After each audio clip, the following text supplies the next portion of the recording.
അതുകൊണ്ടാണ് വെളിപ്പാട് 2:24 അവന്റെ രഹസ്യങ്ങളുണ്ട്, പ്രബോധനങ്ങളുണ്ട്. യെശയ്യാ 45:3 എന്താണുള്ളത് അറിയാമോ? ഇല്ല, ഇപ്പോഴൊന്നും അറിയില്ല. 4-5 കൊല്ലം കഴിയുമ്പോഴും എല്ലാം അറിയുള്ളൂ. അവന് രഹസ്യമൊന്നുമല്ല, നിധി, സത്താന്റെ നിധികള്. ഒരിക്കൽ ഷാജി ബ്രദർ ഉണ്ടായിരുന്ന സമയത്ത് ഒരനുഭവമാണ്. രാത്രി ഒരു 11 മണിക്ക് ഭാര്യയും ഭർത്താവും കലിസ്ഥനും കൂടി വന്നിരിക്കുകയാണ്. ഗേറ്റ് വന്ന് പൊട്ടിയപ്പോ ഞാനും ഷാജി ബ്രദറും കൂടി ചെന്ന് ഗേറ്റ് ചോദിക്കാൻ തുറന്നു കൊടുത്തപ്പോ പറഞ്ഞു, ഞങ്ങൾക്കൊന്ന് പ്രാർത്ഥിക്കണമെന്ന് പറഞ്ഞു.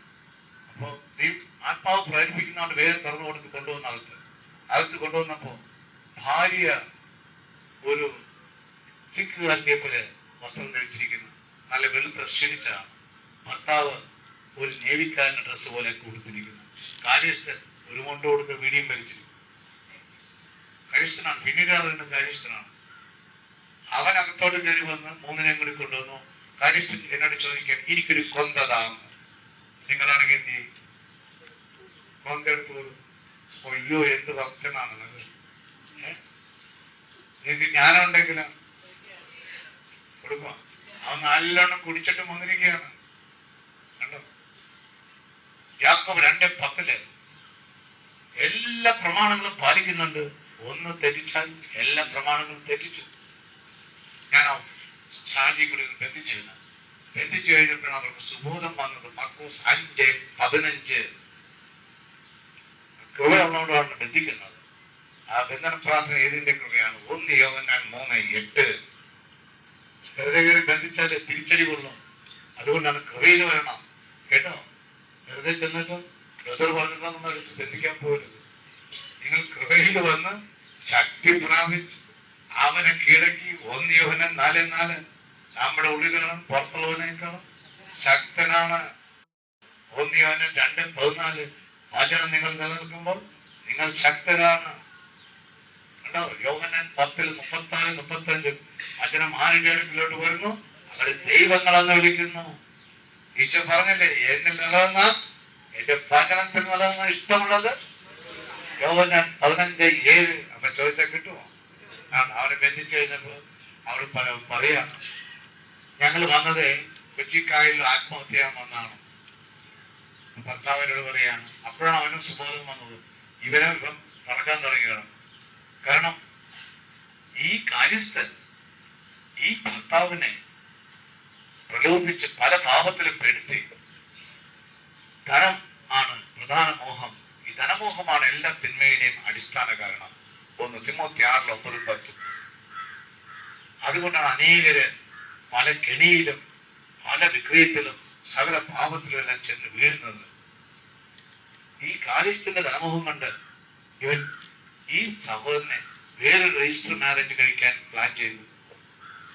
അവിടെ പല സ്ഥലങ്ങളിലും അവിടെ ഇവൻ കൊണ്ട് ഇണക്കി കൊടുത്തു, എല്ലാം ചെയ്തു. പല ഹോമങ്ങളും മാത്രം ഇതെല്ലാം ചെയ്തു പൈശാചികത്തെ അടിമപ്പെടുത്തി കൊണ്ടുവന്നിരിക്കുകയാണ്. ബന്ധിച്ചപ്പോ ബല കേൾക്കുമോ? കേൾക്കും. കൃപയുണ്ടെങ്കിലേ കേൾക്കുള്ളൂ. സ്ഥാനം വിട്ടുപോയപ്പോ അവൻ സുബോധം വന്നു. അപ്പോഴാണ് പറയുന്നത്, ഭാര്യ ഈ വേഷത്തിൽ വന്നിട്ട് കടം കയറി എന്ന് പറഞ്ഞ് നമുക്ക് ഒന്നിച്ച് ചാകാന്ന് പറഞ്ഞ് വന്നിരിക്കുക കൊച്ചിക്കായലിൽ.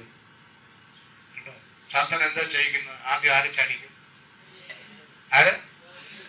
ഭാര്യ ചാടിക്കും. മറ്റൊരു 2 കൂടി കറങ്ങി പോരും വീട്ടിലോട്ട്. കായലിൽ ചാടി നേരെ ഇങ്ങോട്ട് പോകും. ശരീരം നേരെ കടലിലോട്ട് പോകും. വല്ല പിടുത്തം കിട്ടുമോ? ദേവിക്കാരുത്തിയാന്ന് കിട്ടും. ആ ഡ്രസ്സും കൊടുത്തേക്കും. സാത്താന്റെ രഹസ്യത്തിൽ കണ്ടോ എന്തുമാത്രം രഹസ്യങ്ങളാ ഉള്ളത്. ഇത് ആത്മാവിന്റെ കൃപയുണ്ടെങ്കിൽ അപ്പം കണ്ടുപിടിക്കും. അത് ബന്ധിച്ചു കഴിഞ്ഞാൽ വലിയ വെളിപ്പെടുത്തി തരികയാണ്.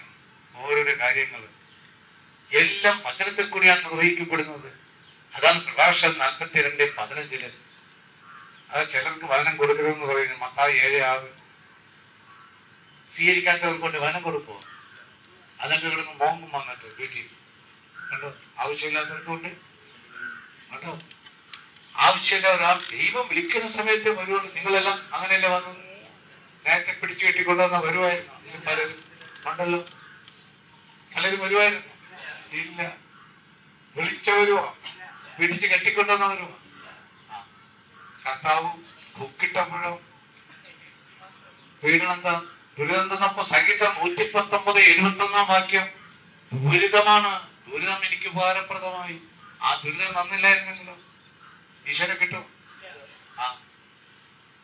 പല കടം വന്നില്ലായിരുന്നെങ്കിൽ കർത്താവിനെ കാണുമോ? ഇല്ല. നല്ല കടം വന്നപ്പോ നല്ല കൃപ കിട്ടിയോ? ഈശോയിൽ എല്ലാത്തിനും. അതാണ് റോമൻ 28. എല്ലാം നന്മയ്ക്കായിട്ട് വരും ഈശോയിൽ വന്ന കേട്ടോ. സകലതും ദുരിതങ്ങളെല്ലാം നന്മയ്ക്കായിട്ട് തന്നെ വരും.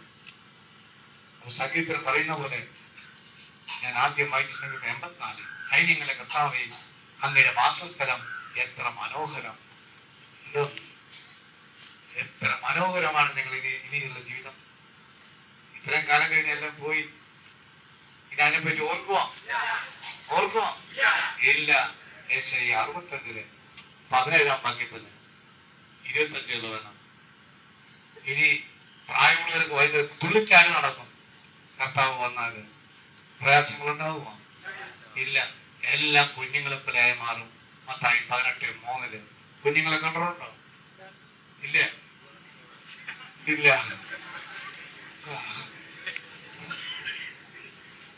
അതാണ് യോഹന്നാൻ 3:3 വീണ്ടും ജനിക്കണം. കുഞ്ഞുങ്ങളെ കണ്ടിട്ടില്ലെങ്കിൽ കാണിച്ചു തരാം. ഏറ്റവും ചെറിയ കുഞ്ഞിനെ കൊണ്ടുവന്ന് ഇവിടെ നിർത്തി അങ്ങനെയെങ്കിലും കാണട്ടെ. ചെറിയ കുട്ടികൾ ആരെങ്കിലും ഉണ്ടോ? ഇവിടെ വന്ന് കേട്ടോ. ഇവിടെ കയറി നിൽക്കുന്നു. കാണട്ടെ, കുഞ്ഞുങ്ങളെ കാണട്ടെ. എന്നിട്ട് ഒന്ന് വായിക്കും. മത്തായി 18 ഒന്ന് വായിച്ചിട്ട് ഒന്നിവിടെ കൊണ്ട് നിൽക്കുക. കാണട്ടെ, കുഞ്ഞുങ്ങളെ പോലെ ആകണമെന്ന് പറഞ്ഞ എന്താണ് ഈശോ? ആരാണ് സ്വർഗ്ഗരാജ്യത്തിൽ ഏറ്റവും വലിയവൻ? ശിഷ്യന്മാർ യേശുവിനെ സമീപിച്ച് ചോദിച്ചു, സ്വർഗ്ഗരാജ്യത്തിൽ ശിഷ്യന്മാരുടെ കളിയാണ്. യേശു ഒരു ശിശുവിനെ വിളിച്ച് അവരുടെ മധ്യ നിർത്തിക്കൊണ്ട് അറിയിച്ചു, സത്യമായി ഞാൻ നിങ്ങളോട് പറയുന്നു, നിങ്ങൾ മാനസാന്തരപ്പെട്ട് ശിശുക്കളെ പോലെ ആകുന്നില്ലെങ്കിൽ സ്വർഗ്ഗരാജ്യത്തിൽ പ്രവേശിക്കുകയില്ല. ഈ ശിശുവിനെ പോലെ സ്വയം ചെറുതാകുന്നവനാണ് സ്വർഗ്ഗരാജ്യത്തിൽ ഏറ്റവും വലിയവൻ. ഇതുപോലുള്ള ഒരു ശിശുവിനെ എന്റെ നാമത്തിൽ സ്വീകരിക്കുന്നവൻ എന്നെ സ്വീകരിക്കുന്നു. കേട്ടോ? അപ്പൊ ഇതുപോലെ വന്ന് നിൽക്കാമോ? നിങ്ങൾക്ക് ഇങ്ങനെ തലയിൽ വെച്ചു. ഇവരാണ് ഏറ്റവും വലിയത് സ്വർഗ്ഗരാജ്യത്തിൽ. കണ്ടോ? ആരാണ് സ്വർഗ്ഗരാജ്യത്തിൽ എന്ന് പറഞ്ഞു കൊടുക്കണം. ഈശോ പറഞ്ഞതാണ് കുഞ്ഞുങ്ങളെ പോലെ. അതുപോലെ ഇതുപോലെ പല വചനങ്ങളുണ്ട്. മത്തായിയുടെ സുവിശേഷത്തിൽ 20 അധ്യായത്തിൽ 28-32 വാക്യത്തില്, നിങ്ങൾക്ക് എന്ത് തോന്നുന്നു? ഒരു മനുഷ്യന് 2 പുത്രന്മാരുണ്ടായിരുന്നു. അവൻ ഒന്നാമന്റെ അടുത്ത് എന്ന് പറഞ്ഞു, മകനെ പോയി ഇന്ന് മുന്തിരിത്തോട്ടത്തിൽ. അത് ഒരു കാര്യം ചെയ്യാം, അത് നമുക്കൊന്ന് ഉപേക്ഷിക്കാം. രണ്ടുപേരും കണ്ടു എല്ലാം കാണിച്ച് പഠിപ്പിച്ചിട്ടുണ്ടോ? അമ്മ ഇവിടെ വന്നിട്ട് ഇവിടെ വന്ന് അങ്ങോട്ട് തിരിഞ്ഞേക്ക്, അങ്ങോട്ട് തിരിഞ്ഞ് ഇങ്ങോട്ട് അടുത്ത് അങ്ങോട്ട് തിരിഞ്ഞേക്ക്. കർത്താവ് പറയുന്ന ഒരു വൈകിന് നിങ്ങൾക്ക് എന്ത് തോന്നുന്നു? നിങ്ങൾക്ക് എന്ത് തോന്നുന്ന? ഒരു മനുഷ്യന് 2 പുത്രന്മാരുണ്ടായിരുന്നു. 2 പുത്രന്മാര്. അവൻ ഒന്നാമന്റെ അടുത്ത് എന്ന് പറഞ്ഞു, മകനെ പോയി ഇന്ന് മുന്തിരിത്തോട്ടത്തിൽ ജോലി ചെയ്യുക. ഒരു മകൻ ഇപ്പുറത്തേക്കുന്ന അവനോട് പറഞ്ഞു, പോയി നീ മുന്തിരിത്തോട്ടത്തിൽ ജോലി ചെയ്യുക. അപ്പൊ അവനെന്ത് പറഞ്ഞു? ഞാൻ പോകാം എന്ന് അവൻ പറഞ്ഞു. എങ്കിലും പോയില്ല. അവൻ പോയില്ല. അവൻ രണ്ടാമന്റെ അടുത്ത് രണ്ടാമത് ഇപ്പുറത്തേക്കുന്ന ആള് അവനാകട്ടെ എനിക്ക് മനസ്സിലെന്ന് പറഞ്ഞു.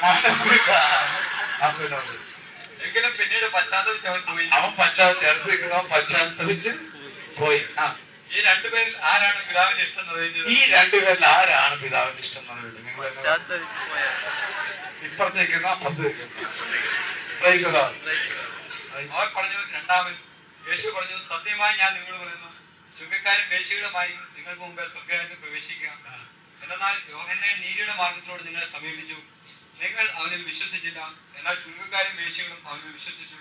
നിങ്ങൾ അത് കണ്ടിട്ടും അവനിൽ വിശ്വസിക്കത്തക്ക വിധം അനുഭവിച്ചില്ല. കേട്ടോ? രണ്ടാമനല്ലേ? കേട്ടോ? 2 പേര് പഠിച്ചോ? ഇനി പുസ്തകത്തിൽ ആരാണ് കയറുന്നത്? ആദ്യം ചുങ്കക്കാരും വേശ്യകളും എല്ലാമാണ് ആദ്യം പോണത്.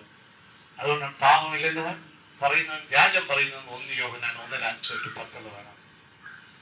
അപ്പൊ പല ഉപമകളിലും കൂടി കർത്താവ് പഠിപ്പിച്ചു തരുന്നത്. കുഞ്ഞുങ്ങളെ കണ്ടു ഇല്ലേ? 2 മക്കളെ കണ്ടു. ഇനി 2 സഹോദരരെ കണ്ട് നിങ്ങൾക്ക് ലൂക്ക 10 38 തൊട്ട് 42 വനത്തില് അവിടെ നിന്ന് 2 പേര് കിട്ടും. പിള്ളേര് വന്നാൽ മതി, വലിയവർക്ക് നാമമായിരുന്നു. ഇവിടെ വന്ന് പിന്നെ എല്ലാം പഠിപ്പിച്ച് കർത്താവ് 2 പേരാ വായിച്ചു. അവർ പോകുന്ന വഴി അവനൊരു ഗ്രാമത്തിൽ പ്രവേശിച്ചു. ഈശോ ഒരു ഗ്രാമത്തിൽ പ്രവേശിച്ചു. കണ്ടു, മർത്ത എന്ന പേരുടെ ഒരുവൻ അവനെ സ്വഭാവത്തിൽ സ്വീകരിച്ചു. അപ്പുറത്തേക്കുന്ന മർത്ത,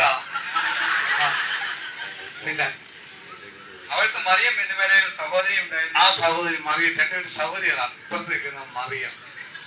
അവൾ കർത്താവിന്റെ വചനങ്ങൾ കേട്ടുകൊണ്ട് അവന്റെ പാദത്തിൽ ഇരുന്നു.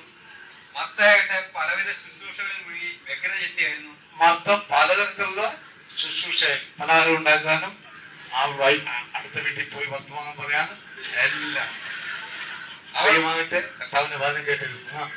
അവൾ അവന്റെ അടുത്ത് വന്നു ചെന്ന് പറഞ്ഞു, കർത്താവെ, ശുശ്രൂഷയ്ക്കായി എന്റെ സഹോദരി എന്നെ തനിയെ വിട്ടിരിക്കുന്നത് ശ്രദ്ധിക്കുന്നില്ലേ? എന്നെ സഹായിക്കാൻ അവളോട് പറയുക.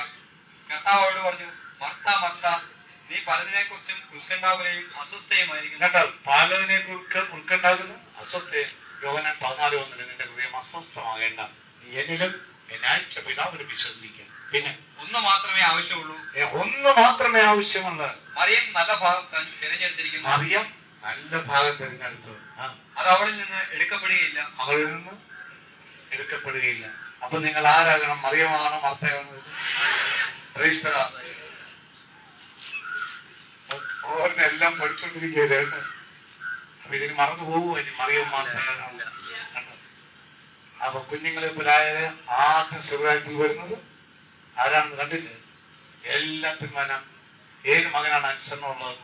പശ്ചാത്തപിച്ച് വന്നവനാണ്. അതുകൊണ്ടാണ് പശ്ചാത്തപിച്ച് വന്നാൽ ദൈവം എല്ലാവരും സ്വീകരിക്കും. അവർക്കാണ് ഈ കൃപകൾ മുഴുവനും കൊടുക്കണം, ദാനങ്ങളെല്ലാം.